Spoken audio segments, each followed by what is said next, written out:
Fala, meu amigo, minha amiga, professor Rafael Pinho, seu professor de Direito Penal e Legislação Penal Especial. Seja muito bem-vindo, seja muito bem-vinda. E hoje, dando continuidade ao estudo que nós estamos fazendo sobre as questões da banca FCC, vamos falar de quê? Vamos falar de penas.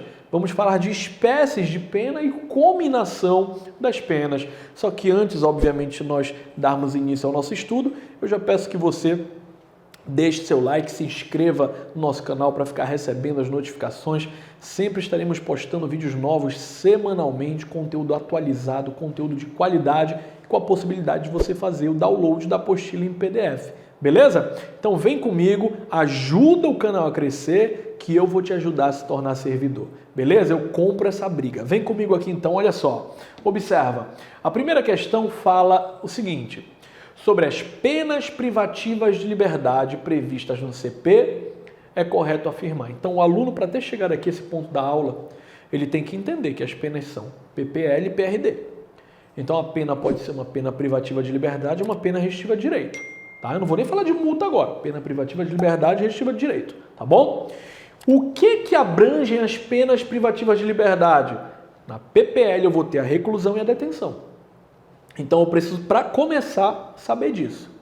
E aí ele diz assim, o que está correto afirmar? Alternativa A, que no regime fechado, se o condenado trabalhar durante o dia, ele fica dispensado do isolamento noturno. Isso está errado, tá bom?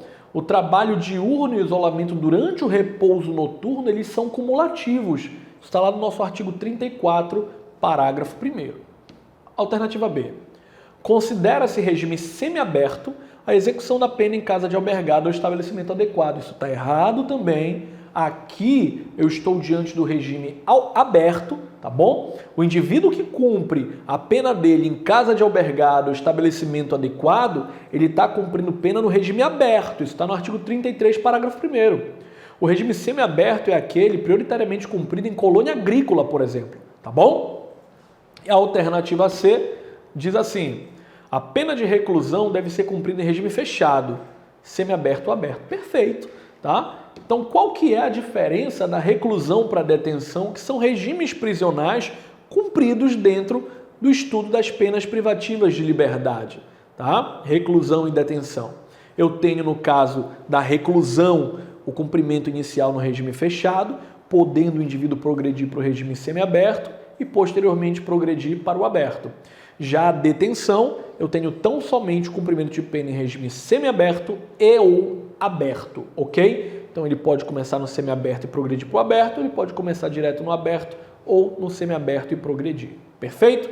Gabarito alternativa de acordo com o artigo 33, que diz que a pena de reclusão deve ser cumprida em regime fechado, semiaberto ou aberto, e que a detenção em regime semiaberto ou aberto, salvo necessidade de transferência para o regime fechado. Alternativa D e E equivocadas, bora identificar qual que é o erro. A D diz que no regime fechado é proibido o trabalho externo em qualquer serviço, tá errado, tá bom? O trabalho externo ele é admissível em serviços ou obras públicas, isso está no nosso artigo 34, parágrafo 3º. E a E, ele diz que no regime semiaberto, o condenado deverá trabalhar, frequentar cursos ou exercer outra atividade autorizada fora do estabelecimento e sem vigilância, permanecendo recolhido durante o período noturno e nos dias de folga. Então, aqui, tá, a informação dada na alternativa E não trata do semiaberto, trata do regime aberto. Isso está no artigo 36, parágrafo 1º. Ok? Vamos lá para a segunda questão?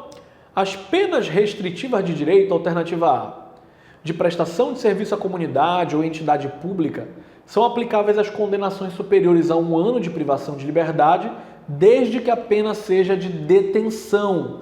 Tá? Isso está equivocado. Elas são aplicáveis às condenações superiores a 6 meses de privação de liberdade, de acordo com o artigo 46. A alternativa B.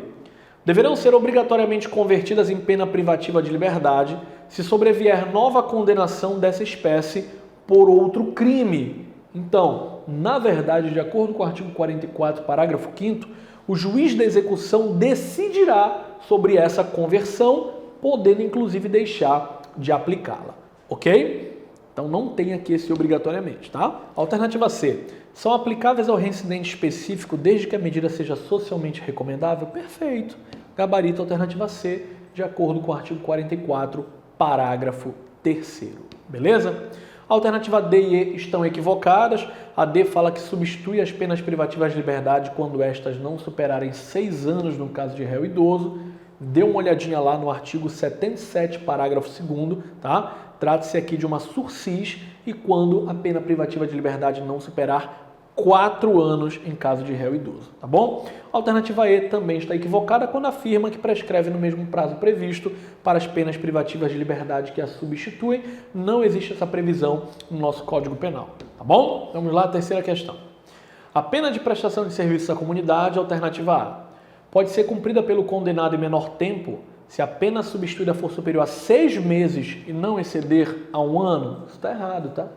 A PRD, a pena restritiva de direito de prestação de serviço à comunidade ou entidade pública, ela pode ser cumprida em menor tempo, nunca inferior à metade da pena privativa de liberdade substituída, e desde que essa última tenha sido aplicada em um tempo superior a 1 ano. Está lá no nosso artigo 46, parágrafo 4º do Código Penal.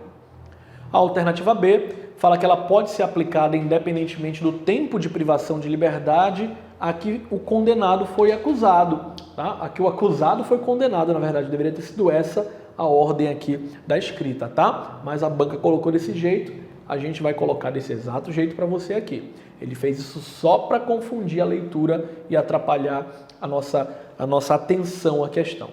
A alternativa B também está equivocada, de acordo com o artigo 46 caput do Código Penal. A PRD de prestação de serviços à comunidade ou entidades públicas somente cabe naquelas condenações superiores a 6 meses, ok? Então, não é independentemente do tempo de privação de liberdade, apenas quando essa privação de liberdade, tá? Apenas quando ela for superior a 6 meses é que cabe a aplicação de uma PRD de prestação de serviços à comunidade, tá bom? A alternativa C fala que não pode ser imposta como condição do sursis por força de vedação legal. Também está equivocado isso daqui. Por quê? Porque não existe essa tal vedação legal que ele está mencionando aqui na alternativa C. A que a PRD seja imposta como condição para poder ser oferecido o sursis. O que é o sursis? É a suspensão condicional, tá? A propósito, o STJ ele admite que a prestação pecuniária ou a prestação de serviços seja fixada como condição para o cumprimento da suspensão condicional do processo. Então não existe nada na lei que diga que não pode. Agora, se nós dermos uma olhada no entendimento do STJ, ele admite sim, permite sim que eu possa utilizar tanto a prestação de serviço à comunidade quanto a prestação pecuniária como condição para o cumprimento de uma sursis processual, ok? Alternativa D. Não pode ser a única sanção substitutiva no caso de condenação igual ou inferior a 1 ano. Isso está equivocado também. Em condenações a pena privativa de liberdade igual ou inferior a 1 ano, é possível aplicar apenas uma PRD ou multa. Isso está no artigo 44, parágrafo 2º do CP. E a alternativa E é o nosso gabarito. Ele diz que não pode ser fixada como uma condição especial para cumprimento no regime aberto.